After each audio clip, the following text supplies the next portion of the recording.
CBSE class 12 physics हमारा chapter 1 है electric charges and fields और उसमें हम टॉपिक कर रहे हैं इलेक्ट्रिक डाइपोल। हमारा अगला क्वेश्चन है question number 43, sketch the pattern of electric field lines due to. तो हमें इलेक्ट्रिक फील्ड लाइंस का पैटर्न ड्रॉ करना है, किन के लिए?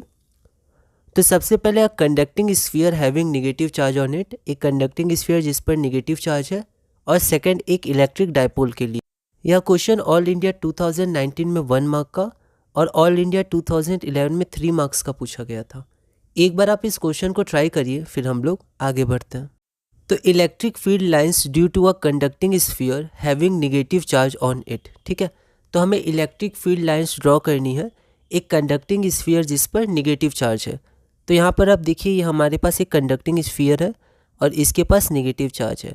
तो यहाँ पर electric field lines negative charge पे एंड करती हैं, पॉजिटिव चार्ज से ऑरिजिनेट होती हैं। तो आपकी इलेक्ट्रिक फील्ड लाइंस इस तरह हो जाएंगे ना, 90 डिग्री पे यहाँ पर सरफेस पे। तो ये सब आपकी क्या होगी, इलेक्ट्रिक फील्ड लाइंस हो गई, है ना। ये कंडक्टिंग स्फीयर है हैविंग नेगेटिव चार्ज। सेकेंड था हमारा इलेक्ट्रिक डाइपोल। तो electric field lines due to an electric dipole, तो प्लस से ओरिजिनेट की और माइनस पे एंड की, ठीक है। और ये सब माइनस पे टर्मिनेट कर रही हैं इधर से, ठीक है। और यहाँ पर प्लस से आपका ओरिजिनेट कर रही हैं, है ना।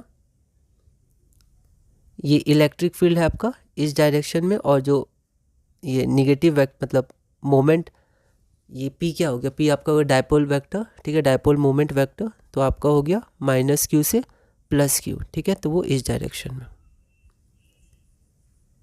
ठीक है। तो यहाँ पर ये आपका इलेक्ट्रिक फील्ड लाइंस हो गए।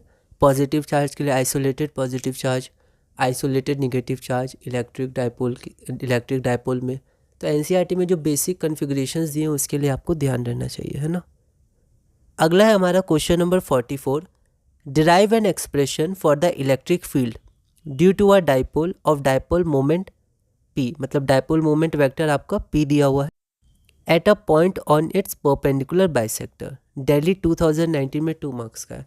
तो एक्चुअली थोड़ा लैंग्वेज क्वेश्चन है, ये एक्चुअली बोल रहा है आपको इक्वेटोरियल प्लेन पे। तो इक्वेटोरियल प्लेन जो होता है वो बाइसेक्ट करता है, वो भी परपेंडिकुलर बाइसेक्टर होता है, ठीक है। तो एक तरह से आपको ये क्वेश्चन दिया हुआ है कि derive an expression for the electric field due to a dipole of dipole moment vector या dipole moment P at a point on its equatorial plane, ठीक है। तो ये क्वेश्चन हमने किया हुआ है, इंपॉर्टेंट क्वेश्चन है एक्सियल प्लेन या एक्सियल लाइन और इक्वेटोरियल लाइन पे जो पॉइंट होता है उन पर, है ना। यह क्वेश्चन दिल्ली 2019 में 2 मार्क्स का पूछा गया था। आप इसके लिए क्वेश्चन नंबर 40 पार्ट 1 रेफर कर सकते हैं, एनसीईआरटी में भी ये है। अब हमारा अगला टॉपिक है टॉपिक नंबर 5, बहुत ही इंपॉर्टेंट टॉपिक है और ये हमारा टॉपिक है electric flux and Gauss theorem, ठीक है। तो इसका पहला क्वेश्चन और ऐसे हमारा क्वेश्चन नंबर 45 क्या है कि which statement is true for Gauss law.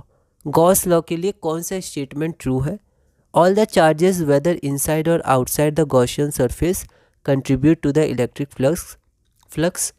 Electric flux depends upon the geometry of the Gaussian surface.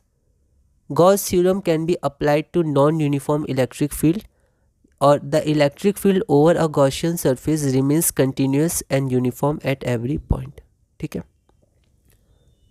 तो ये question CBSE sample question paper 2021-22 में 1 मार्क का पूछा गया था। एक बार आप इस क्वेश्चन को ट्राई करिएगा, अगली वीडियो में हम इसे सॉल्व करेंगे। तो इस वीडियो में हमने क्वेश्चन नंबर 44 तक किया, अगली वीडियो में हम टॉपिक नंबर 5 से कंटिन्यू करेंगे और क्वेश्चन नंबर 45 से आगे बढ़ेंगे।